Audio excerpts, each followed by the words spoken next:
آئیے بنو امیہ زوال خلافت راشدہ باب 2 زوال کا آغاز شروع کرتے ہیں۔ یہ باب زیاد بن سمیہ کے کردار اور بنو امیہ کی سیاست میں نسب کی پامالی پر مبنی ہے۔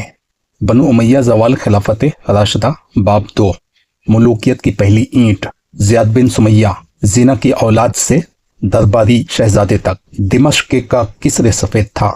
ایرانی کنگوروں سے سجی ہوئی دیواریں، سونے چاندی کے جھاڑ فانوس اور فرش پر بچھے باستینی قالین سب ایک نئی خلافت کا منظر پیش کر رہے تھے، مگر اس خلافت کا چہرہ خلافت راشدہ کی طرح نورانی نہیں تھا۔ یہ وہ خلافت تھی جس کا ایوان آج نسب کے سودے کی گواہی دینے جا رہا تھا۔ معاویہ بن ابی سفیان تخت پر بیٹھا تھا، اس کی نگاہیں دربار میں آنے والے ہر شخص کو تول رہی تھی۔ آج کا دن بنو امیہ کے اقتدار کی ایک نئی بنیاد ڈالنے والا تھا۔ قاصد نے اعلان کیا، زیاد بن سمیہ امیر المومنین کے حکم سے حاضر ہے۔ زیاد آہستہ آہستہ قدم رکھتا ہوا دربار میں داخل ہوا۔ اس کا لباس قیمتی تھا، مگر دل کے اندر زخموں کا طوفان تھا۔ بچپن سے معاشرہ اس کے ماتھے پر ایک لفظ سے لکھتا آیا تھا، ولد الزنا، ولد الزنا، ولد الزنا، مگر آج کا دن اس داغ کو دھونے کا دن تھا۔ معاویہ نے سب کے سامنے اعلان کیا، اے لوگو، گواہ رہو، زیاد میرا بھائی ہے، وہ ابی سفیان کے نطفے سے ہے۔ دربار میں ایک لمحے کے لیے سکوت چھا گیا۔ یہ اعلان صرف زیاد کے نسب کا نہیں تھا، بلکہ خلافت کے اصول پر کاری ضرب تھی۔ شریعت نے تو کہہ دیا تھا، بچہ اسی کا ہے جس کے بستر پر پیدا ہو، زانی کے لیے پتھر ہیں، مگر آج دربار خلافت میں شریعت کی نہیں، سیاست کی گواہی چل رہی تھی۔ زیاد کا چہرہ مسکرا رہا تھا۔ وہ اب ایک گمنام لونڈی کا بیٹا نہیں تھا، وہ امیر المومنین کا بھائی تھا۔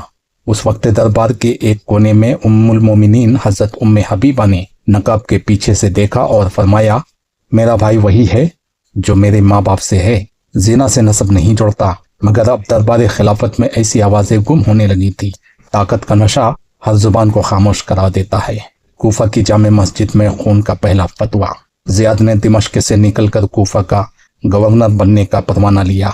جب وہ پہلی بار کوفہ کی جامع مسجد کے منبر پر چڑھا تو لوگوں کے چہروں پر نفرت تھی۔